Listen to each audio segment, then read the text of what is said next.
y lo que hemos llamado plataformas o institucionalidad. Y como temática hemos escogido que en las reuniones del CUE lo que hemos llamado plataformas o institucionalidad anterior trabajamos y como temática vimos el avance de la mesa de talento en las reuniones del CUE lo que hemos llamado plataformas o institucionalidad anterior y como temática vimos el avance de la mesa de talento y hoy nos hablaremos en ver el avance de esta mesa, el trabajo que han hecho fundamentalmente en inventariar plataformas, ver instituciones y entidades, el avance de esta mesa, el trabajo que han hecho y cuáles son los avances de esta mesa, que es fundamental para el avance de ver instituciones y entidades, el avance de nuestra visión en el Comité de Universidad, Empresa, Estado. Así que nuevamente les doy la bienvenida a esta reunión 166, a todos los participantes, y con esto empezamos con el orden del día, que es la presentación del Banco Interamericano de Desarrollo como primer punto. Muchas gracias.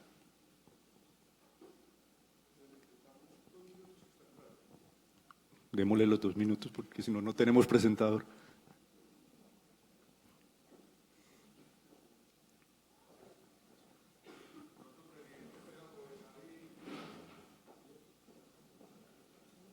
Aprovechar que está acá el rector de la Universidad de Antioquia Saliente, darle pues una felicitación y un agradecimiento pues por todo el empeño de trabajo en la Universidad de Antioquia, en un trabajo decidido, técnico, inspirador, digamos, para muchos, y que creo, digamos, que todo rector que pase por la Universidad de Antioquia será supremamente bien valorado en toda la sociedad antioqueña por lo que representa pues para nuestra región.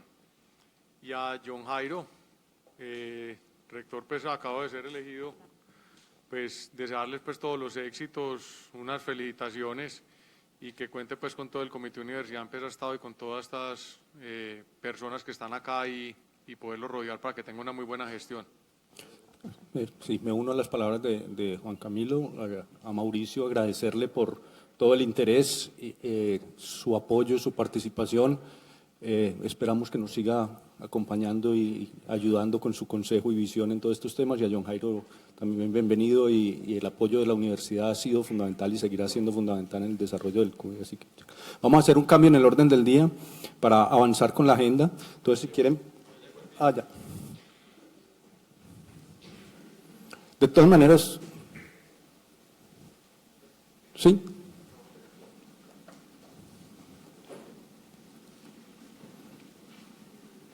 Perfecto.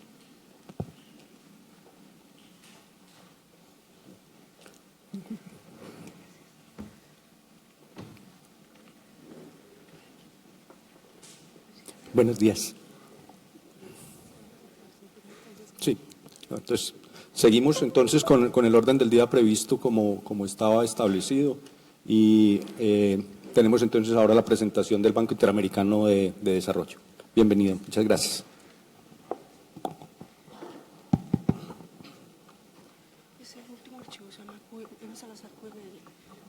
Ahí está.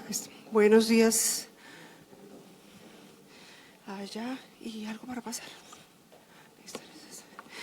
Perdón estos minutos de retraso. Todavía el tráfico de Medellín a veces me toma el pelo, perdón. Respiro un poquito, venía corriendo. Bueno, primero que todo, muchas gracias al CUE y a los diferentes miembros del CUE por esta invitación para presentar, digamos, la visión. Muchas gracias, Alejandro. La visión del banco sobre los sistemas de innovación. Lo primero que quisiera decir es, digamos, que no hay una posición, por decirlo en esos términos, oficial sobre sistemas de innovación. El planteamiento del banco es que es un marco conceptual y teórico, digamos, adecuado y apropiado para analizar cómo se desarrollan los sistemas, bien sean del orden nacional, local o regional en nuestros países. Yo me voy a enfocar en 2 cosas. particularmente es en el tema de relaciones, en el tema de la innovación como proceso social, y vamos a mirar una serie de características de los sistemas de innovación con la idea más de presentarles a ustedes que hagan una reflexión sobre cómo está el ecosistema local en Medellín. Digamos que yo no soy nadie y el banco no es nadie para decir si ustedes están haciendo bien o mal, si les falta algo o no les falta algo. Entonces es más una invitación a reflexionar sobre esto. 4 puntos.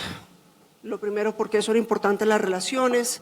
Vamos a mirar algunos modelos de estas relaciones tripartitas, cómo caracterizar o representar un sistema de innovación y después unas lecciones o reflexiones finales.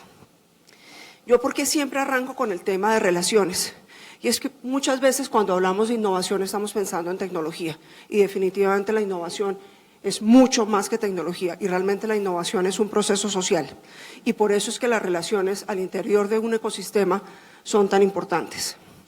Son importantes porque el entorno es lo que determina la capacidad de las empresas para innovar. Las empresas no innovan solas, están imbuidas en contextos sociales, sociales, organizacionales, políticos, espaciales, concretos.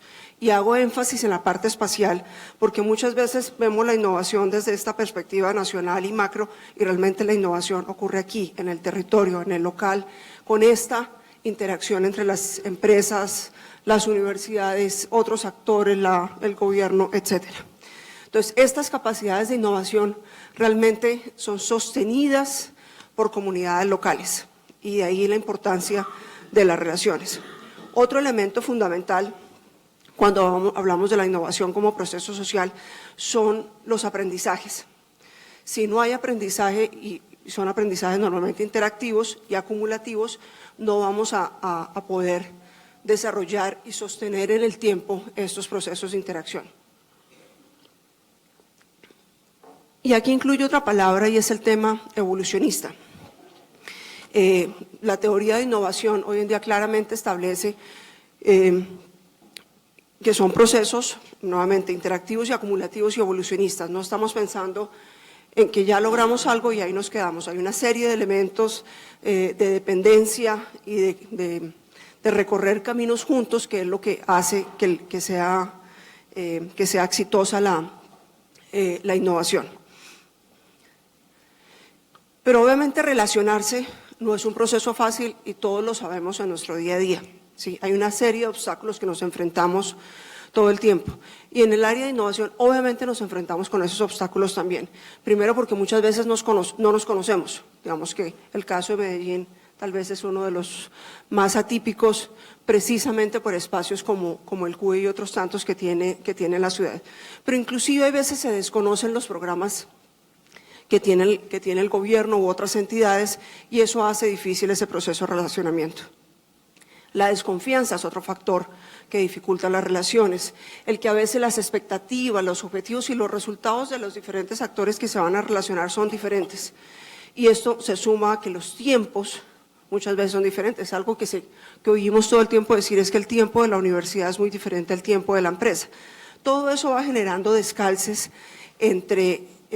para el establecimiento de relaciones y relaciones duraderas entre los diferentes actores. Y aquí el punto clave para enfrentar estos obstáculos, y yo lo digo muchas veces en una sola palabra, es la comunicación. ¿Sí? Y es cómo yo me logro relacionar, cómo logro hablar, cómo logro hacer interlocución con estos actores. Y esto muchas veces implica cambios culturales en las organizaciones, tanto en las empresas como en las universidades, como en el mismo gobierno, para poder realmente entablar un diálogo efectivo. Y muchas veces en este proceso necesitamos unos actores claves, que los podemos llamar catalizadores, articuladores, intermediadores, como queramos llamarlo, pero son los que ayudan a facilitar ese diálogo entre actores que normalmente no se sientan a la mesa juntos. ¿Sí? Y esos agentes lo que nos permiten es identificar esas necesidades o problemas que están en un lado o que tiene la sociedad en general con esas soluciones que muchas veces están en otro lado. Quiero que se queden con esa idea del catalizador porque la voy a estar trayendo una y otra vez todo el tiempo en mi presentación. Miremos un poco la parte de modelos. Alguien me ayuda a llevar después el tiempo porque no mire, pero yo sé que son 30 minutos flat, pero gracias. Bueno, en los estudios de ciencia y tecnología normalmente hablamos de 3 modelos, digamos, clásicos para entender las relaciones tripartitas entre gobierno, universidad y empresa. El de más larga data, lo que se conoce como el triángulo de Sábato, que fue desarrollado en el año 68, es un modelo muy simple y solo me voy a hacer referencia a 2 frases que decían Sábato y Botana en el año 68. La existencia del triángulo asegura la capacidad racional de una sociedad para saber cuándo y dónde innovar. Y utilizaron la palabra innovar en el año 68. Es decir, cuando decimos es que la innovación es nueva y la innovación ahora está… No, perdón, esto viene de hace mucho más tiempo. Y otro punto es que cada vértice, es decir, cada uno de este conjunto de actores, bien sea gobierno, estructura productiva o lo que ellos denominaron la infraestructura científico-tecnológica, lo que hoy diríamos que es la academia, cada uno de estos vértices tiene sus propias capacidades que al combinarse deben definir la estrategia de ciencia, tecnología e innovación. Y aquí es clarísimo, cada uno debe desarrollar sus capacidades y precisamente en esa interrelación es donde se define la estrategia de una región, de un país, de un sector, etcétera. El modelo de la triple hélice viene mucho tiempo después, estamos hablando de los mediados de los años 90, y nuevamente nos plantea las relaciones entre los mismos 3 actores. Hoy en día se habla más de la cuádruple hélice, incluyendo la sociedad civil. Obviamente también está incorporada, pero digamos que como modelo sigue siendo absolutamente válido. Basado en este esquema de la triple hélice, estos autores, tiempo después, planteaban que la comunicación es como el flujo de sangre en estos sistemas de innovación. Y ahí hago énfasis en lo que estaba diciendo, y qué es lo que se comunican, o qué es lo que fluye en ese sistema. Son personas, son ideas, son innovaciones, son políticas, digamos que caracterizaban ese proceso. Y ya entramos en el concepto de sistemas de innovación, que nuevamente también es de principios de los años 90 realmente cuando arranca fuertemente. Hay diferentes tradiciones en este concepto, una que se denomina más la histórica empírica, que empezaron a analizar cómo funcionaban estos sistemas en los países desarrollados y a partir de eso comenzaron a hacer una conceptualización. Otra que tiene un fundamento mucho más teórico, en lo que mencionaba hace un ratico, en la parte del aprendizaje interactivo, y más recientemente ha emergido una que se conoce como funcional, y es en esa donde voy a hacer más énfasis porque creo que para entender y analizar un sistema de innovación es mucho más útil a partir de funciones que a partir de estas instituciones existen o no existen. Este enfoque también nos permite mirar un nivel nacional o mirar un nivel regional o digamos departamental, un nivel municipal, un nivel sectorial, etcétera. Es bien importante, y vuelvo con la palabra que utilizaba hace un momentico, este enfoque de sistemas de innovación está basado nuevamente en la teoría evolucionista del cambio técnico. Y con esto hago énfasis en 3 puntos. 1, los sistemas normalmente no son planeados ni creados por nadie a propósito, y mucho menos por el Estado.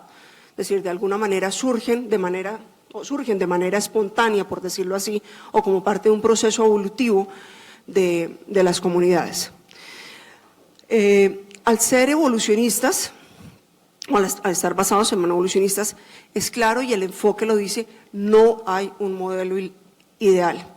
Estos sistemas deben ser flexibles y cambiantes. Hay veces no funcionan de manera coherente, a pesar de tener un propósito, no necesariamente, digamos, funcionan fluidamente y de manera coherente, pero siempre con la idea de la interacción y el enfoque sistémico.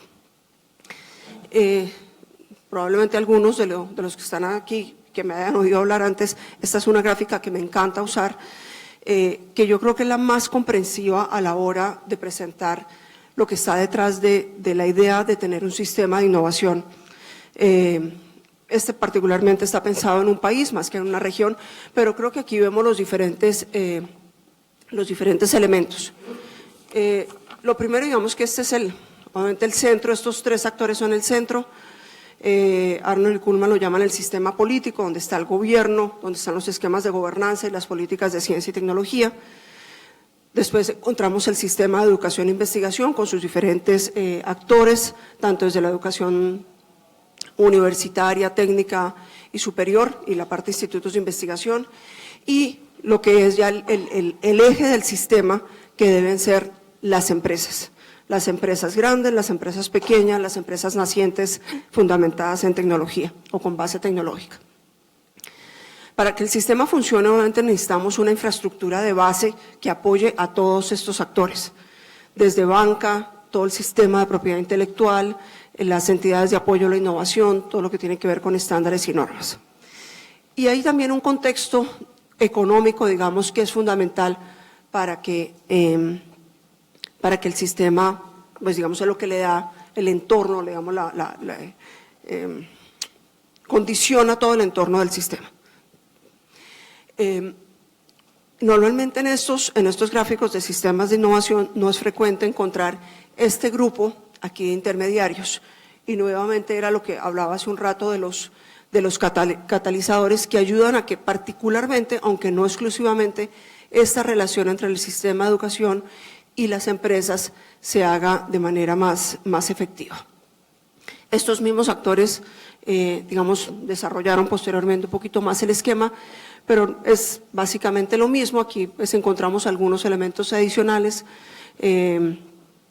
hablan del contexto socioeconómico, aquí toda la parte sectorial y de políticas macro, pero finalmente el eje del sistema es lo que está, o la parte de los actores esenciales está en esta parte central. Entonces, estos diagramas que utilizamos muy frecuentemente, los que hablamos de sistemas de innovación, nos están mostrando diferentes cosas. Los componentes, es decir, las diferentes instituciones que participan, estos arreglos organizacionales, las redes o relaciones que se crean entre ellos. Otro punto fundamental son esos flujos de conocimiento y también flujos de dinero que se dan entre los diferentes actores, y un poco las fronteras, si estamos hablando en su sistema nacional o local. Si no tuviéramos esos conectores o esas flechitas que van, digamos, en este caso de ese diagrama entre unos y otros, pues nos quedaría algo que cuando uno lo ve así no tiene tanto sentido, ¿sí? Creo que realmente el mirar esas relaciones y cómo se dan son fundamentales. Ejemplos podemos ver varios, digamos, esta es una forma de diagramar que tiene el banco para mostrar un sistema de innovación. No voy a entrar en ningún detalle por tiempo. En el caso colombiano es muy frecuente ver este estilo de diagrama sobre el sistema colombiano de innovación, pero muy concentrado en lo que es.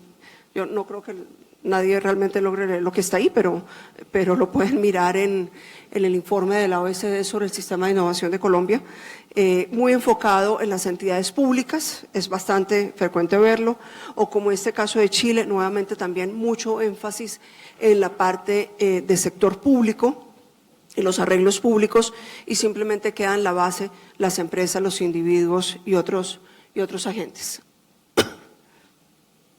Bueno, esto ya lo dije. Ya moviéndome en esta idea de comenzar a hablar de cuáles son las funciones que necesitamos al interior de un sistema de innovación. Y yo creo que este es como el eje y en lo cual quisiera que comenzáramos a reflexionar qué es lo que está pasando aquí en la ciudad de Medellín. Entonces, uno de los autores que habla sobre esto dice, bueno, ¿cuál es la provisión de insumos de conocimiento al proceso de innovación?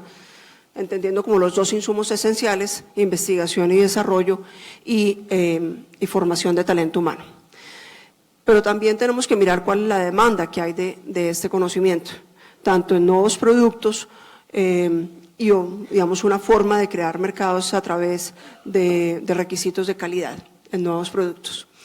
Muchas veces hay que crear nuevos componentes para que el sistema funcione, y tal vez el caso más claro en la ciudad de Medellín fue cuando como sociedad decidieron, necesitamos alguien que articule todas estas iniciativas que tiene la ciudad, y decidieron crear Ruta N, cuyo rol fundamental, no el único, es precisamente articular y coordinar los diferentes actores.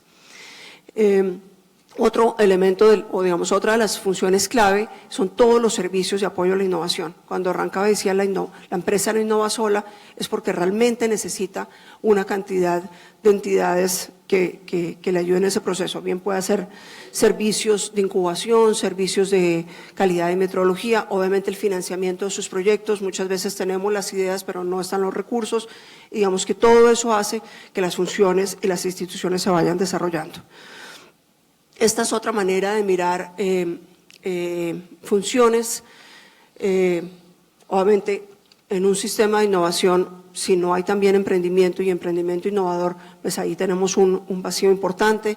Generación de conocimiento que mencionaba, la difusión del conocimiento, creación de mercados, movilización de recursos. Y creo que estos dos que no estaban en las diapositivas anteriores son claves.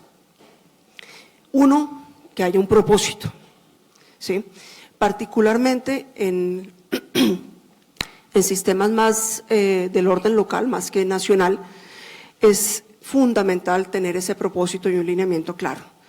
Y creo que esta es una de las, digamos, de los elementos más valiosos que yo veo en el ecosistema de innovación. Y cuando lo escucho hablar a diferentes actores, es la innovación para mejorar la calidad de vida de los ciudadanos, de los habitantes de Medellín. Y eso ya da un norte muy claro hacia dónde trabajar.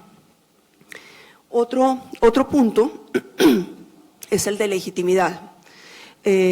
Vemos en algunos casos, digamos, muchas iniciativas de diferente naturaleza, pero cuando ya la sociedad en su conjunto le otorga legitimidad a los diferentes actores, a los diferentes espacios, y aquí me refiero, por ejemplo, al CUE, que es un caso, al CUE de Medellín, que es un caso emblemático para nosotros como una organización ad hoc, porque realmente no tiene una estructura, digamos, que la sustente, pero realmente se sientan los actores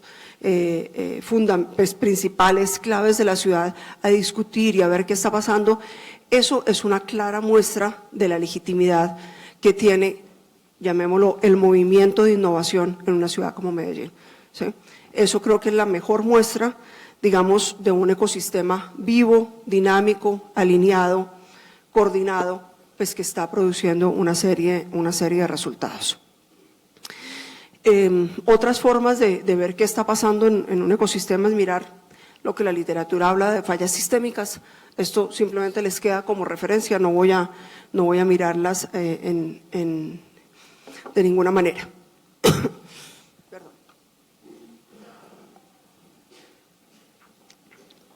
Y si me permiten bajar, digamos que buena parte de lo que estaba hablando tiene más el enfoque nacional.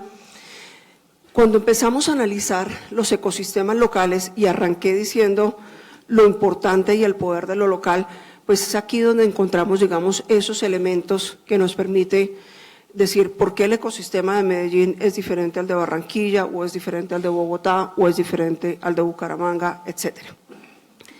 Y son elementos que están mucho más asociados a factores del orden social y cultural, como verán ahí, más que de carácter institucional o de carácter económico.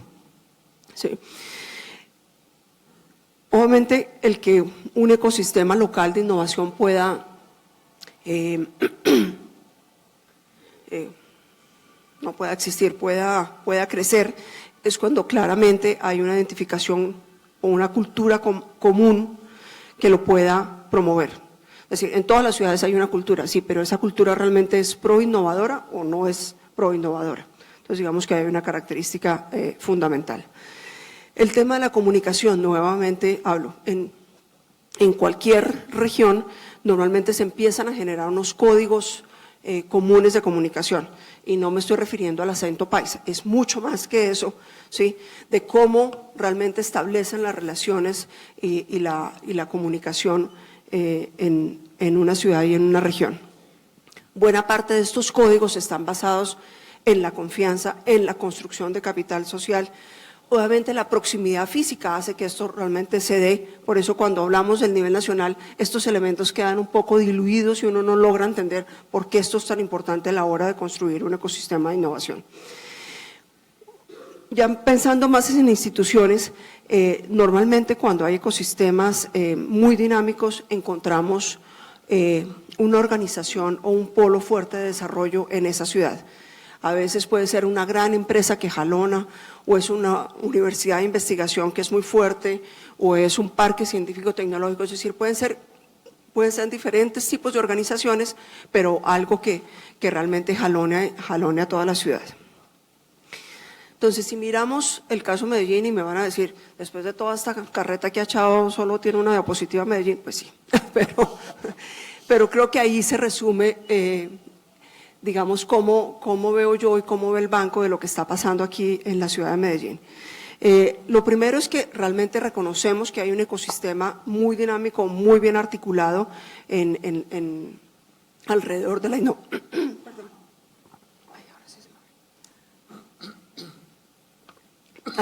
la innovación, con una diversidad de agentes que uno los percibe por lo menos coordinados, alineados a un objetivo común, era lo que mencionaba hace un momentico, ese propósito común, donde la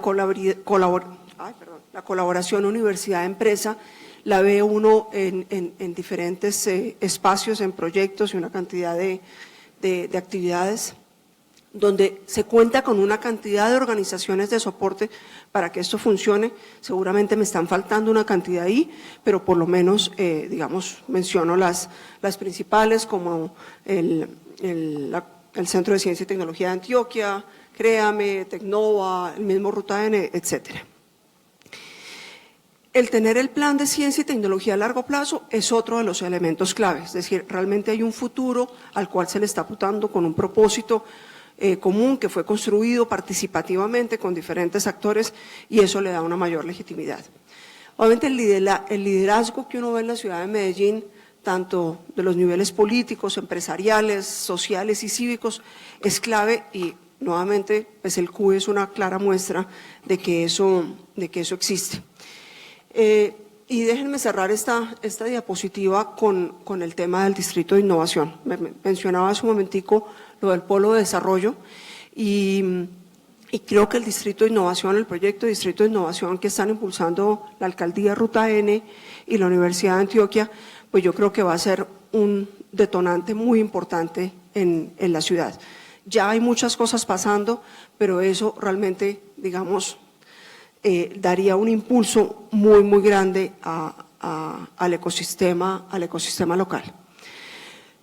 Y termino con esta diapositiva que no es mía, la tomé de una presentación de Ruta N, y si uno analiza todos los elementos que están allí, pues yo creo que realmente no necesitan un experto para que les venga a decir cómo debe ser el ecosistema de Medellín, porque creo que ustedes lo tienen mucho más claro, o lo tienen muy claro, ustedes son los que lo conocen y lo viven a diario y saben lo que está pasando. Yo veo esto, después de haberles contado, digamos, todo el marco conceptual y teórico que tenemos, y efectivamente todo lo que se dice aquí es lo que debería tener el ecosistema. Tenemos esa cultura innovadora y empresarial, la vemos, ustedes la viven, están los elementos de infraestructura, hay capital, hay talento, hay redes, fundamental las redes, fundamental la comunicación, fundamental los articuladores y catalizadores, y todo eso hace que las empresas sigan progresando e innoven. Muchas gracias.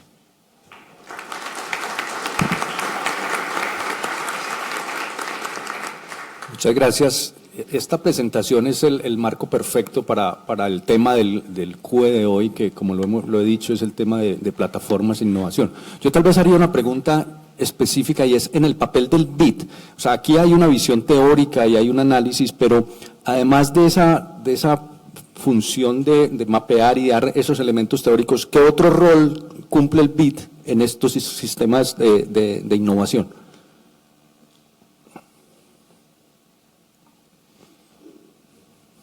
Bueno, a ver, el banco fundamentalmente tiene tres roles en cualquiera de los países donde trabajamos. Primero lado, pues como banco, pues proveemos créditos, empréstitos a los gobiernos, fundamentalmente gobierno nacional, pero también en algunos casos gobiernos locales, para desarrollar los proyectos que los gobiernos quieran. bien puede ser fortalecer su sistema nacional de innovación o fortalecer sus sistemas de innovación. Otra parte es más de donaciones y cooperación técnica para desarrollo de proyectos pilotos innovadores en algunas áreas, y el último es asistencia técnica. Digamos, esos son los roles del banco. Ahora, frente a los sistemas de innovación, por eso cuando arranqué, digamos, tenemos un documento que se llama el documento de marco sectorial, donde decimos lo que pensamos y lo que, más que lo que pensamos, lo que hemos investigado y estudiado que está funcionando en los sistemas de innovación de los países de la región. Y miramos diferentes instrumentos de política, particularmente muy enfocado en temas de instrumentos de política, no tanto de arreglos institucionales, que sería un poco, digamos, lo que está detrás del concepto de sistemas de innovación, aunque es mucho más. En ese sentido, lo que el banco dice es, los sistemas de innovación es un marco adecuado para entender y organizar lo que pasa en los diferentes ecosistemas. No es que tengamos, digamos, que digamos, este es el sistema de innovación ideal, o mire, si le hace falta tal organización, mire a ver cómo la crea. No, porque cada país, cada región va definiendo su propio esquema de organización, su propio sistema, su propio ecosistema, de acuerdo con los vacíos que va encontrando o con las necesidades que va identificando. Entonces, no tenemos un recetario, además, digamos, el propio enfoque de sistemas de innovación dice, esto no es un recetario, esto no es 1, 2, 3 para que usted logre lo que quiere, es realmente utilícelo como un marco para analizar lo que pasa en su ecosistema, por eso el enfoque funcional es tan poderoso, a diferencia de los otros, perdón, mire esas funciones y mire a ver qué le está faltando en la ciudad. Y yo muchas veces, escuchándolos a muchos de ustedes, perdón, otra vez es que dejé mi vaso por allá, ay, qué pena.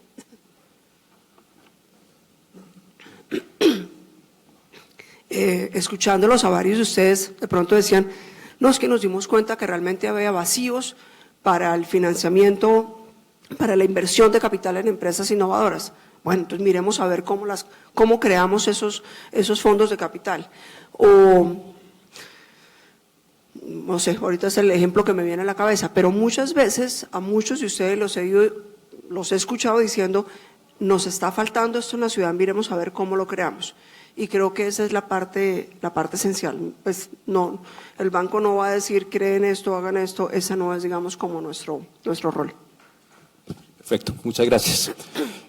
Entonces, con este tema, con esta visión, yo creo que es el marco perfecto para ya entrar a la visión más de nuestra región. Y el punto siguiente en el orden del día es el inventario de instituciones, de esa institucionalidad que hay en nuestra región.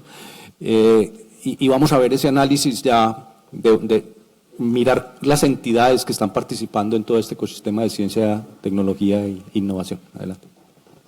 Bueno, buenos días. Bueno, primero muchas gracias al comité, a la Junta Asesora por este espacio. Pues desde Tecnova, como hija del CUBE, siempre es muy agradable y muy bueno estar acá, tener un espacio durante la plenaria.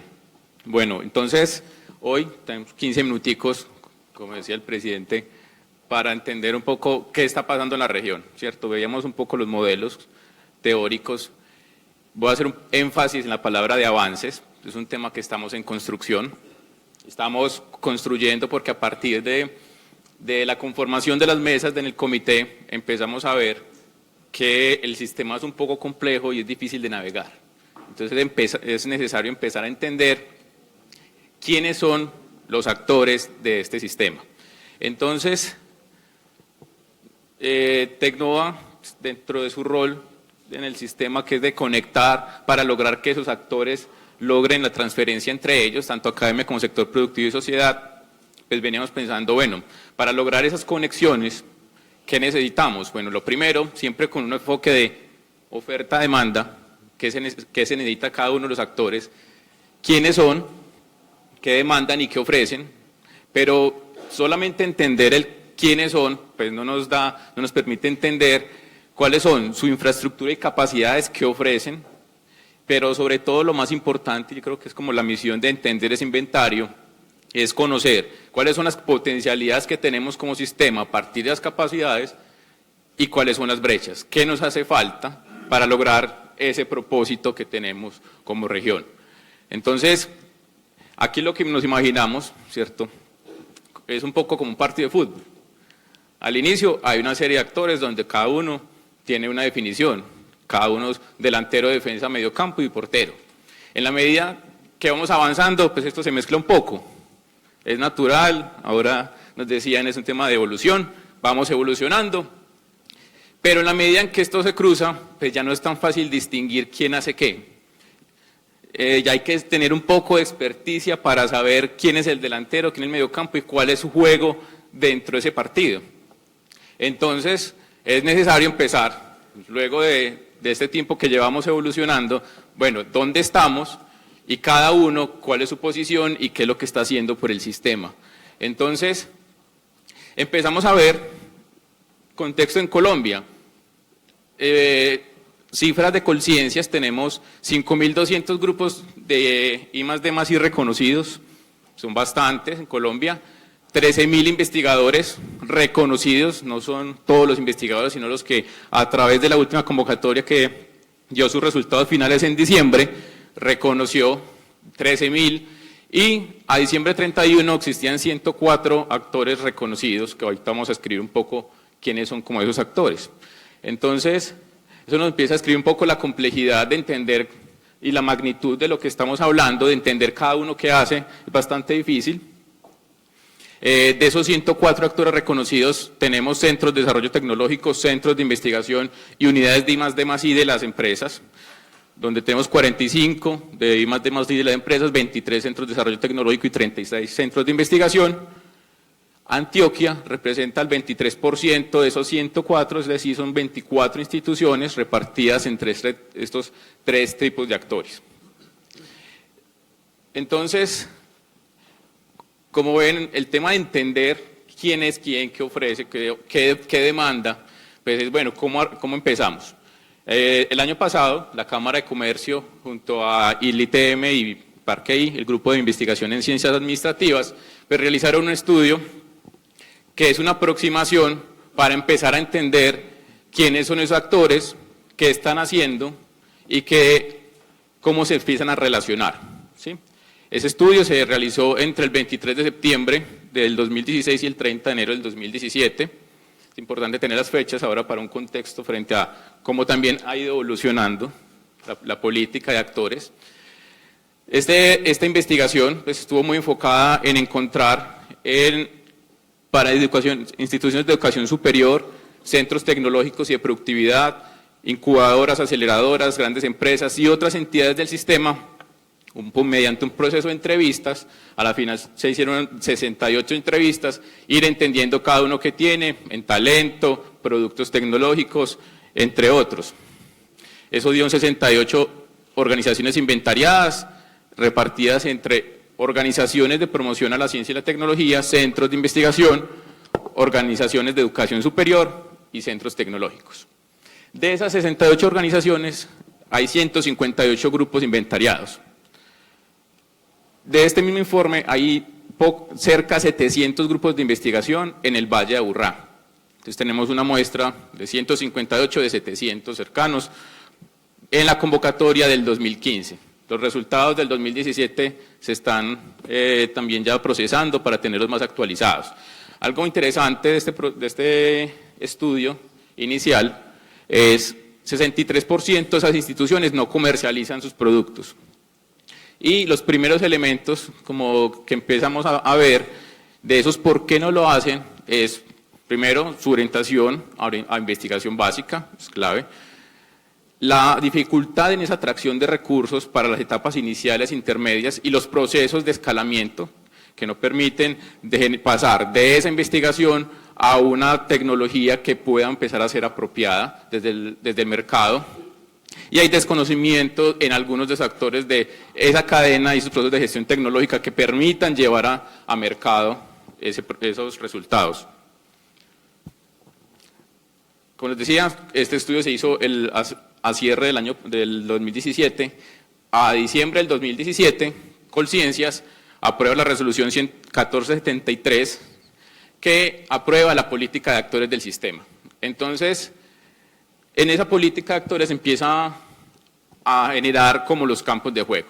Lo que veíamos de de las canchas empieza a decir, bueno, aquí hay una serie de actores y de acuerdo a la cadena de I+D+I, en dónde están jugando y qué actividades tienen, pues se van a clasificar dentro de actores de generación de conocimiento científico, de desarrollo tecnológico y transferencia de tecnología, innovación y productividad, mentalidad y cultura de la ciencia, la tecnología y la innovación, donde están entonces centros de innovación, centros de desarrollo tecnológico, oficinas de transferencia, entre otras. Esto entonces nos empieza a dar el marco. Queremos tener un sistema de navegación del sistema regional de ciencia, tecnología e innovación. ¿Por qué? Para que todos sea fácil entender cuando yo requiero un servicio, requiero algo, quién está trabajando en él, porque es complejo. Entonces, bajo ese propósito de entender quiénes están jugando, empezamos a construir. Nuevamente hago mucho énfasis en el tema en construcción, porque como estamos construyendo, no todos se van a ver ahí. Como todos no se van a ver, entonces se reciben todas las observaciones, sugerencias. Acá está mi correo. Todos los que digan, acá no estoy, sino que estoy en otro lado, bienvenidos. Estamos construyendo en conjunto para poder tener un mapa que nos represente a todos en el sistema. Hay unas fuentes iniciales, y es que tomamos la lista de actores I+D+I reconocidos por Colciencias a diciembre 31, el estudio de la Cámara de Comercio con el ITM y unas entrevistas que ya ha venido realizando la mesa de plataformas del comité y otros estudios que vamos a mostrar ahora. Entonces, empezamos a colocar lo más sencillo posible esa cancha. ¿Qué campos de juegos hay? Entonces, el de generación de conocimiento, ¿qué instituciones están? El de innovación y productividad. El de desarrollo tecnológico, mentalidad y cultura, política pública en CTI. Entonces, empezamos a complementar, porque pues Colciencias no se concentra en todos, sino los que le interesan dentro de sus lineamientos. Entonces, empezamos a complementar con quiénes son los que generan la política y quiénes son los que generan servicios. Quiénes son las empresas, instituciones que alrededor de todo esto prestan servicios para los otros actores. Estas líneas no son tan rígidas. Hay algunos que están en un lugar o están en otro, ¿sí? Entonces, es un poco poroso. Algunos harán transferencia, pues también trabajarán en temas de innovación y productividad, algunos también trabajarán en temas de mentalidad y cultura, a la vez que generan temas de política y así, en otros ejemplos. Entonces, estamos tratando de que por lo menos nos veamos en algún lugar, ¿sí? Entonces, la primera aproximación, a partir de este primer inventario que vamos construyendo y vamos complementando, entonces nos empieza a dar como las densidades y quién juega en cada campo. Listo, entonces empezamos a ver quiénes están acá, falta complementar más, faltan muchas más instituciones, muchas más organizaciones públicas, entre otras. Pero entonces, acá estamos algunos. Como les digo, bienvenidos. El que diga, acá no estoy, ahí está mi correo y podemos empezar a estudiar en dónde es que vamos y cómo vamos modificando esto. Listo. Adicional a esto, entonces, bueno, acá vamos reconociendo quiénes son los actores y qué están haciendo, pero no hemos llegado tampoco muy a profundidad sobre cuáles son esas capacidades de infraestructura y cuáles son esas potencialidades y brechas. Tenemos que seguir subiendo como en ese nivel de detalle. Para eso entonces, desde Tecnova venimos trabajando con la Alcaldía de Medellín desde el año pasado, en un proyecto que a grandes rasgos llamamos comercialización de capacidades y servicios tecnológicos, que lo que queremos es entender la oferta con ese levantamiento, hacer una comercialización para empezar a generar puntos de contacto, generar acuerdos. ¿Acuerdos de qué tipo? Acuerdos de servicios de laboratorio, implementación de pruebas, proyectos de I+D, licenciamiento de tecnologías, temas que nos vayan generando nuevamente confianza, nos vayan generando como esos puntos de encuentro entre los diferentes actores. Encontramos en esos procesos de validación y construcción, es que estamos metidos en un círculo vicioso, al menos dentro de ese, empezamos a hacer un zoom en los temas de laboratorio, empezamos por ahí, capacidades de laboratorio, y empezamos a identificar, hablando con empresas y hablando con universidades, que es que hay un quiebre en la información. La empresa dice no le compro a la universidad porque la universidad no tiene certificados o no tiene acreditadas esas pruebas. Y la universidad no las acredita porque dice que no hay mercado. Entonces, ¿qué estamos tratando de hacer? Rompamos con ese círculo. Proveer información, acercar y entender qué está pasando, qué es lo que existe en tanto demanda como oferta, para que podamos continuar. y empecemos a visibilizar esas capacidades.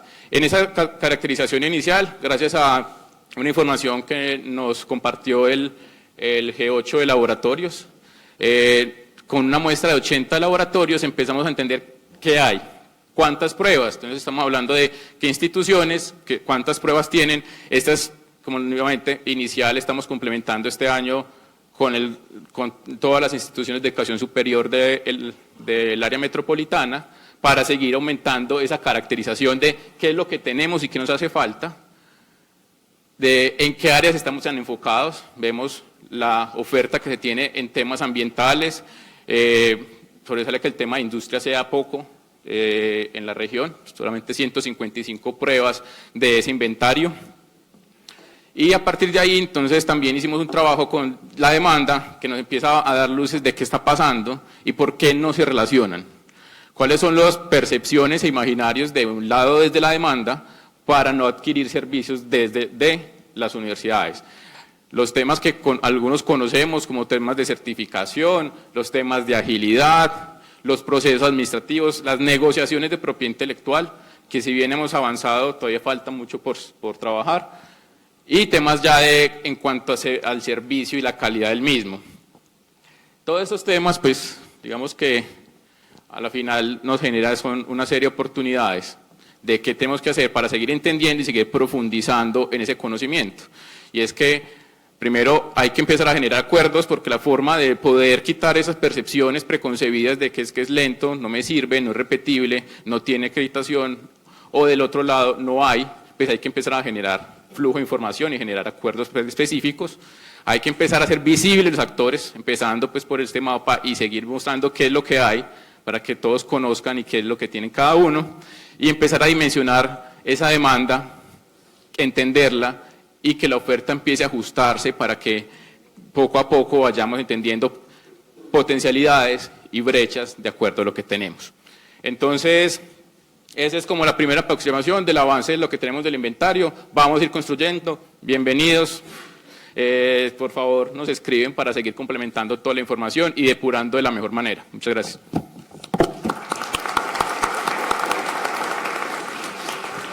Muchas gracias, Oscar. Este es un trabajo muy importante, como él lo resaltó varias veces, un trabajo en construcción, pero que lo que busca es que haya una visión clara de cuáles son los actores en ciencia, tecnología e innovación en la región, para que ese ecosistema pueda articularse y pueda trabajar de manera clara. Y eso es lo que está haciendo la mesa de plataformas del CUE, empezando con esa identificación de actores, que es un trabajo que no es fácil, pero que sí nos permite tener esa visión. Así que muchas gracias a Tecnova, Oscar, por esta iniciativa. Como hemos definido en las reuniones de la plenaria del CUE, siempre tenemos una iniciativa de emprendimiento, y en el día de hoy este caso de emprendimiento viene de la aceleradora de Corona, Sodimac. Entonces, en 15 minutos nos van a hacer una presentación de la aceleradora y de un tema de emprendimiento. Buenos días a todos. Mi nombre es María Mercedes Peláez, soy la gerente de desarrollo de negocios de Sumicol, una empresa de la organización Corona, y vengo precisamente a contarles cómo ha sido esta iniciativa de la aceleradora dentro de nuestra organización y el impacto que ha tenido en la región y en el país. Lo primero es que nosotros queremos ser una organización exponencial, nosotros queremos crecer diferente y queremos crecer más rápido. Y para nadie es un secreto que el mercado está cambiando rápidamente. Es por esto que las organizaciones requieren transformar el core de sus negocios con ideas que lleguen a trascender en busca de ser estas compañías exponenciales que todos nos estamos poniendo como meta ser. Para ello, las startups y las grandes empresas se han empezado a unir en el mundo para generar esta transformación. Esta es como la introducción de nuestra presentación, el por qué se unen las grandes empresas y las startups para generar una transformación que nos lleven a ser unas compañías exponenciales, unas organizaciones exponenciales. Desde nuestro modelo de gestión de innovación es importante entender que la innovación abierta se convierte en un factor crítico de éxito para garantizar precisamente los resultados que estamos esperando frente a la mega o a la gran meta que tiene la organización y obviamente todas las oportunidades que nos brinda el mercado y las nuevas tendencias a nivel mundial. Es por esto que nosotros hemos desarrollado ya desde hace varios años algunas iniciativas conectadas con el ecosistema, dentro de las cuales se encuentran obviamente los procesos internos. Tenemos un proceso de desarrollo de ideas de negocio de plataformas de crecimiento, tenemos un proceso igual de desarrollo de nuevos productos y un proceso de mejoramiento continuo.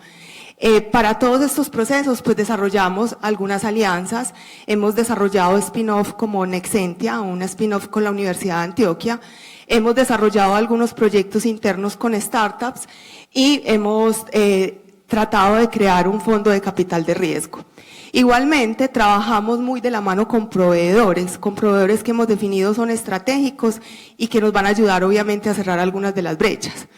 Tenemos también emprendimientos internos y algunos procesos externos, como por ejemplo procesos con grupos de investigación de las universidades, proyectos por recursos públicos, un centro de desarrollo tecnológico, convenios con la universidad, empresa, Estado y proyectos relacionados con regalías. Pero nos dijimos, bueno, ¿y entonces qué posibilidades hay de desarrollar proyectos con startups?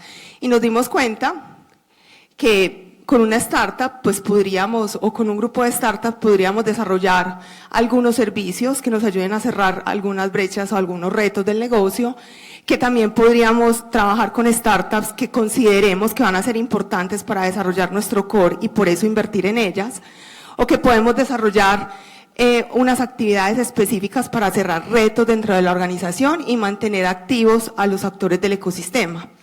Al igual que entendimos que hay startups que requieren de un programa específico de aceleración que les permitan recorrer, y ahorita se los voy a mostrar, ese camino de los emprendedores en una etapa muy especial que es todo el tema de la aceleración o cómo voy a lograr hacer yo para escalar mi modelo de negocio.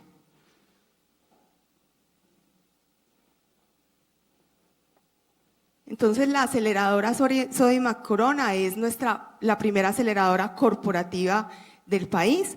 Es una iniciativa en que ambas organizaciones, Corona y Home Center, como es más bien conocido Sodimac, buscan acelerar los emprendimientos al mismo tiempo que buscan cerrar algunas brechas que hay dentro de la organización. Entonces, acá lo que estamos tratando de hacer es acelerarnos los dos, acelerar las startups y acelerar también la organización. Es un modelo que nos permite hacer realidad lo que queremos hoy en día como organizaciones ambidiestras. Nosotros queremos explotar muy bien lo que tenemos en nuestro negocio actual, pero también explorar nuevas oportunidades de crecimiento para desarrollar nuestros negocios futuros. Este primer ciclo de la aceleradora, que acabó de terminar ahora en enero, contó con la participación de 4 startups. Ahora una de ellas nos va a presentar cómo fue su experiencia. Fue un experimento de 3 meses, donde podemos decir que el objetivo principal de este primer experimento fue entender cómo desarrollar un proceso de aceleración en un ecosistema como el de Colombia. Y al mismo tiempo, obviamente, alcanzar los resultados que nos estábamos planteando para el cierre de las brechas del negocio.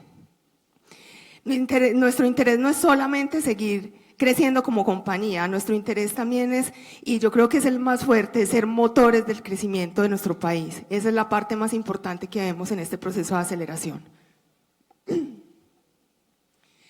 ¿Por qué entonces sería valioso? Y acá les quiero contar por qué es valioso para una startup participar de un proceso de aceleración como el que nosotros iniciamos el año pasado. Primero, porque una startup ve un proceso de aceleración como una herramienta para poder crecer y ascender rápidamente en algunos pasos que conocemos como el camino del emprendedor, el recorrido del emprendedor. Y si ven ahí en el paso 5, hay una parte muy importante que es el escalamiento, en donde ellos buscan tener una oportunidad de desarrollar y de implementar sus modelos de negocio, sus productos y sus servicios en una empresa que les permita llegar a sus procesos y probar que esos modelos o que esos productos y esos servicios sí van a funcionar. Ese es el principal objetivo de la aceleración y mucho más de la aceleradora corporativa. Y ahora, ¿por qué es valioso para una organización desarrollar un proceso como una aceleradora corporativa? Lo primero, y para nadie es un secreto, las grandes organizaciones tendemos a ser lentas, tendemos a ser complejas, tendemos a ser, de cierta manera, un poco restringidas en la toma de decisiones. Es por eso que las startups nos van a llegar a generar velocidad y muchas veces, y se tiene como una estadística, que las startups normalmente son 10 veces más veloces que otras compañías ya establecidas y que operan normalmente con menores costos. Lo otro que es importante es que por medio de una startup podemos llegar a adquirir tecnologías exponenciales. Las startups están alcanzando un crecimiento exponencial, apalancando sus competencias, obviamente, en la posibilidad de acceder a empresas que les brinden esas posibilidades, como lo brindó la aceleradora Sodimac Corona de experimentación y de desarrollo de piloto dentro de la misma organización.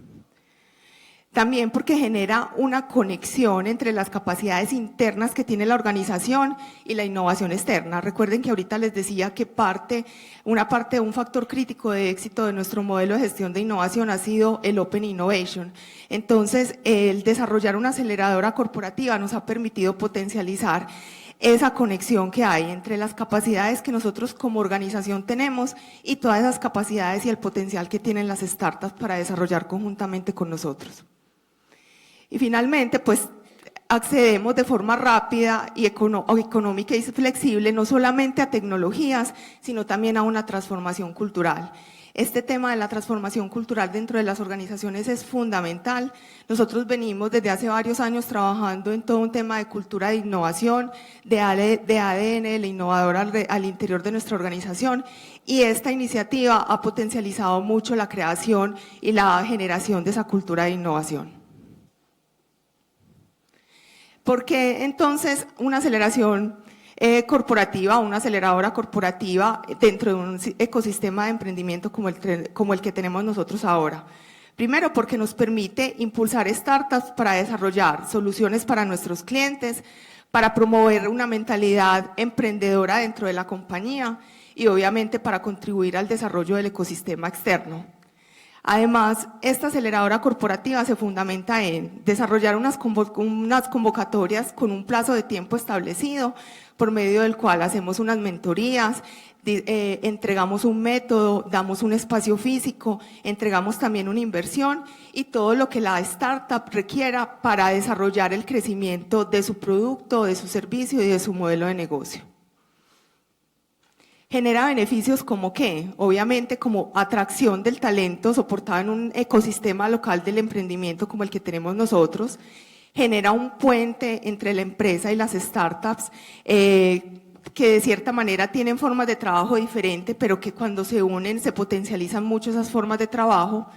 Formaliza obviamente los procesos para trabajar con startups. Acá el tema legal es un tema muy importante y fue uno de los principales aprendizajes que tuvimos en nuestro ciclo y es cómo lograr formalizar estos procesos de trabajo colaborativo.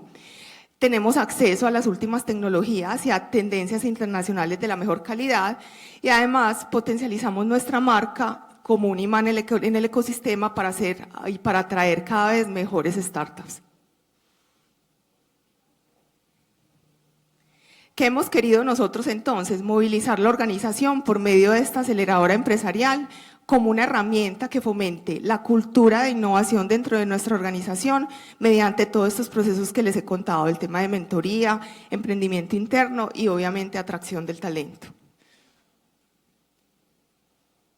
Nuestro sistema de gestión de innovación está compuesto por 5 elementos. Acá en el tema de estructuras y redes para innovar es donde encaja precisamente el tema de la aceleradora. Tenemos muy claro que la innovación está al servicio de la estrategia y que para desarrollar esa innovación al servicio de la estrategia tenemos 3 procesos fundamentales, como se los mencioné ahorita: plataformas de crecimiento, desarrollo de nuevos productos y procesos de mejoramiento, pero que necesitamos una estructura y unas redes para poder implementar esos procesos, y la aceleradora se convierte en una herramienta y en una parte de esa estructura que nos permite desarrollar esos procesos del modelo de gestión de innovación.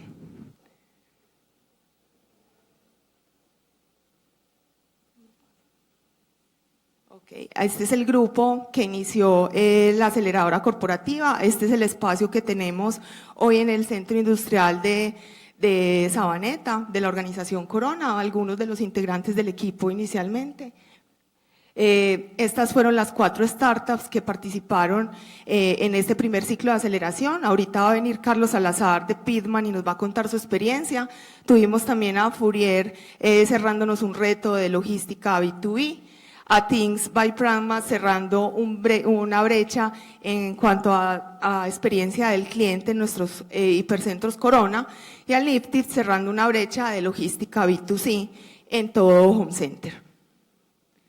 Algunas imágenes de nuestro Demo Day que fue el pasado 25 de enero. Contamos con unos mentores extraordinarios. Yo creo que eso fue también y ha sido gran parte del éxito, y creo que fue de lo que más aprendimos, y es que las startups necesitan gente con experiencia, no solamente las organizaciones, sino personas con experiencia que vibren y que se apasionen también con sus procesos. Entonces, de los elementos más importantes fue haber contado con mentores que realmente se involucraron en el proceso de la aceleración y que generaron un impacto muy positivo en estas compañías. Pronto publicaremos nuestro segundo ciclo, entonces los invitamos a todos a que participen de este segundo ciclo de la aceleradora Sodimac Corona. Estamos construyendo país, somos conscientes de que nuestro ecosistema es muy potente y queremos como organización generar un impacto muy positivo en Colombia. Muchas gracias.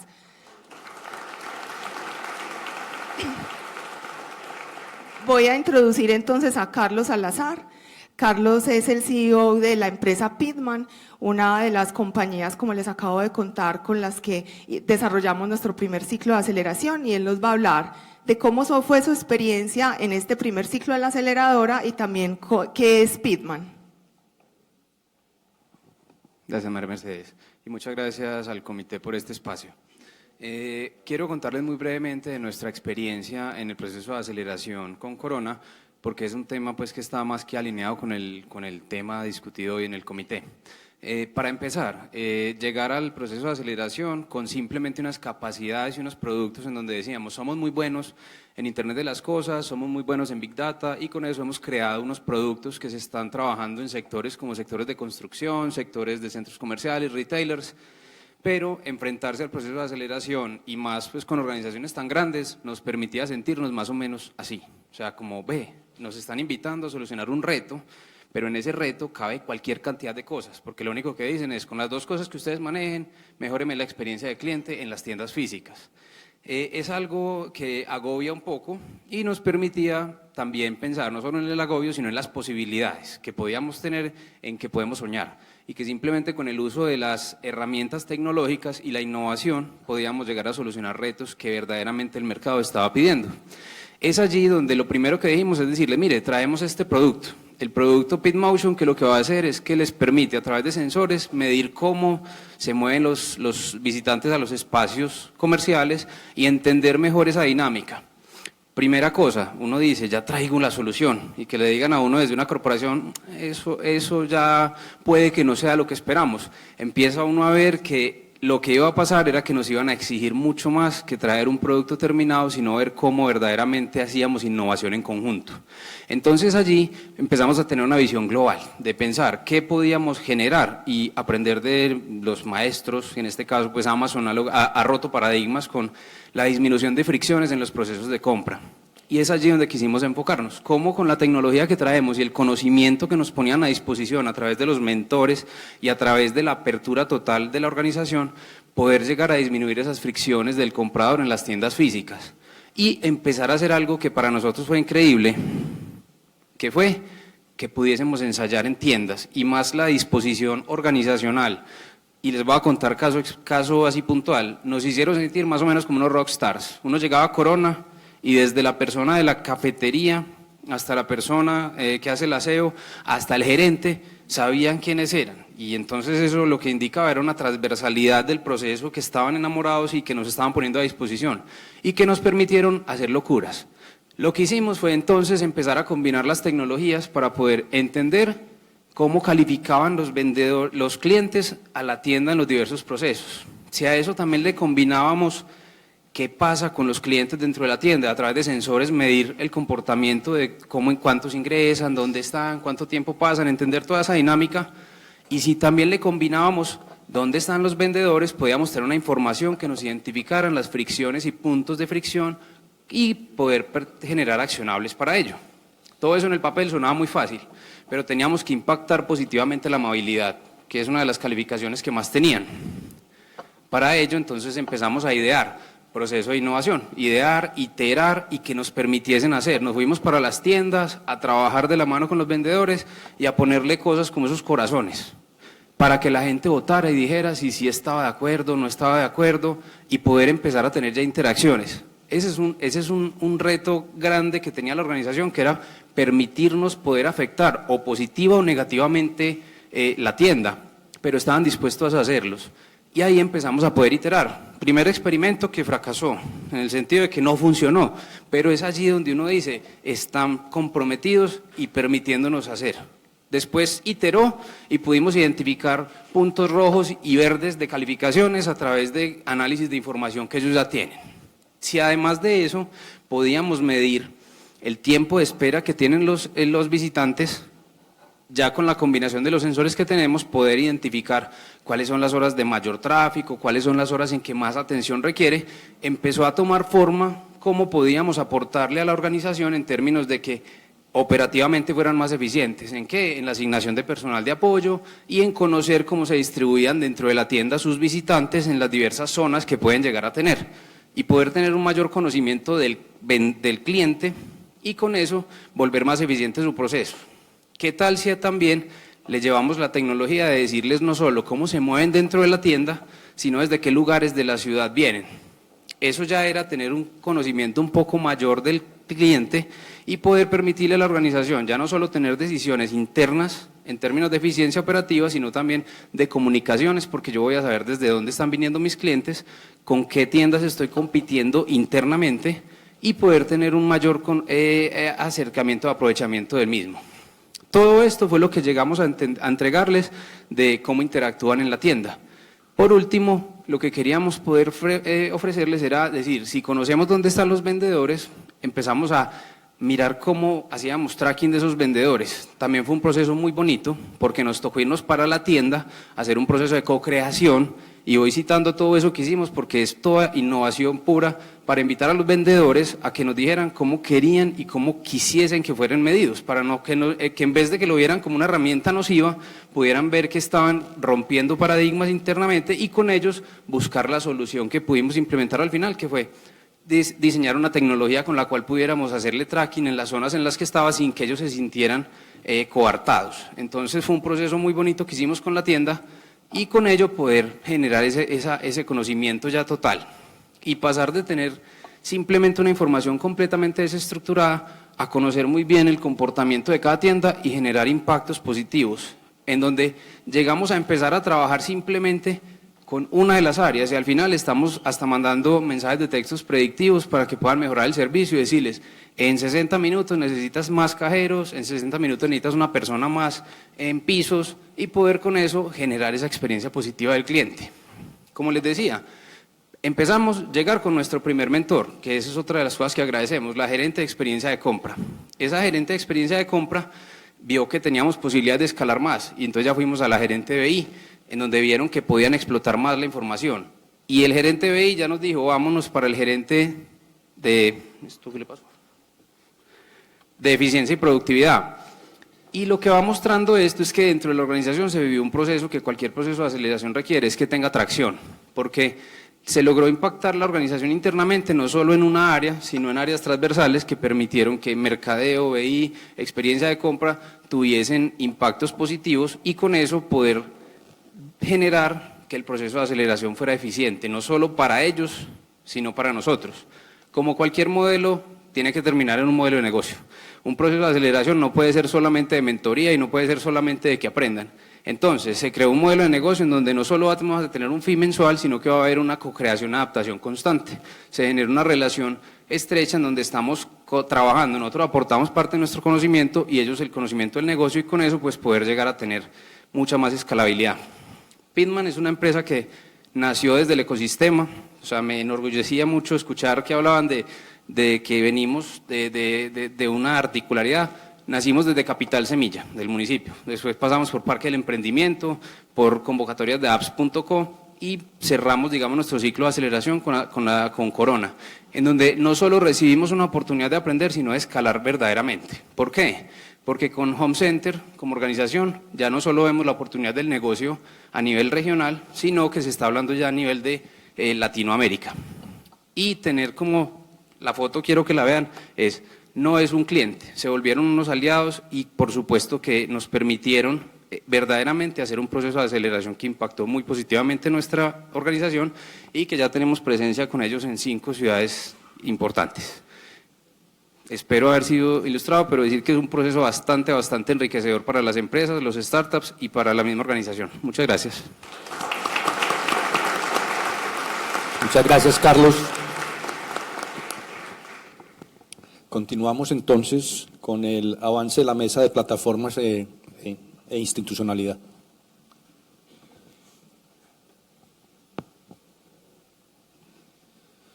Bueno, buenos días a todos. Nosotros, como parte de este comité que hemos llamado Comité de Empresa-Estado 2.0, pues hemos venido teniendo unas reuniones recurrentes en los últimos meses como parte de las responsabilidades, como lo explicó muy bien ahora nuestro presidente del comité, Juan Carlos Mora, en 3 temas muy importantes que articulan el deber ser y lo que queremos del futuro del Comité Universidad Empresa Estado. Entonces, solamente para recordar, las mesas financieras, las mesas de educación y nosotros que estamos en la mesa de plataforma, somos por ahora 4 personas, donde está Alejandro Mesa, Gustavo Villa, Santiago Peradita y yo, Juan Carlos Moreno, donde lo que hemos venido es haciéndonos algunas preguntas y buscando un entendimiento de eso que cuando le dicen a uno, oiga, es que esto está en el ecosistema, hay que desarrollar el ecosistema, ¿qué significa como eso para nosotros? Entonces, durante varias reuniones lo que definimos fue hacer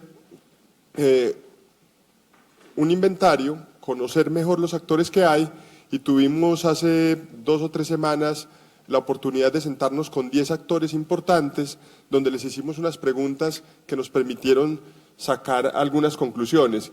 ¿En qué estamos? Estamos en unas etapas muy iniciales, como ustedes vieron, hay muchos temas que se están desarrollando positivamente en la ciudad en términos de visualización y entendimiento de conexión, como lo que viene haciendo la Cámara de Comercio, lo que viene haciendo Tecnova y muchas otras de las organizaciones dentro del ecosistema, pero nosotros tenemos unos comentarios iniciales que sacamos como grupo. Entonces, diversos actores, muchos trabajando en diversos roles, y si vemos y conectamos con la conversación que tuvimos ahora de la doctora Mónica Salazar del BID, es eso, hay diferentes actores en diversos roles, algunos en diseños, otros siendo habilitadores de prerequisitos, de condiciones, de conexiones, de estímulos. Vimos que estos ecosistemas se deben más a la evolución, que a veces no son tan coherentes o tan organizados como nosotros quisiéramos, pero que están ahí presentes y que nuestro rol es buscar más el entendimiento y el estímulo. El objetivo es el mismo, acuerden lo que hablaba también en la conferencia, tener propósito, y el propósito de nosotros es cómo a partir de todos estos actores creamos un verdadero impacto en la región, que se cambie a una región que económicamente tenga un desarrollo basado en ciencia, innovación y tecnología. Entonces tenemos un objetivo, pero a veces nos encontramos que hay propuestas que son divergentes y no suman, no son sinérgicas. Otro problema que nos planteamos es, y que lo hemos dicho en muchas de las sesiones del CUE, es, bueno, ¿y esto cómo se mide? ¿Cómo sabemos si estamos avanzando? Y teniendo en cuenta ese propósito superior, como es nuestro cambio económico, lo que hemos dicho es, oye, esto tiene que tener impacto de verdad en la estructura y en el desarrollo del PIB de la región. Entonces es parte de lo que queremos también medir y entender mucho más. Un gran reto es de alineación y de apalancamiento, que 1 más 1 sea 3 y que podamos acelerar pues todos los buenos propósitos que tenemos. hay muy buenas capacidades, hay gente haciendo cosas maravillosas, pero empezamos a encontrar que muchas personas o muchas instituciones empiezan a hacer lo mismo y que esas fronteras empiezan a ser cada vez mucho más grises.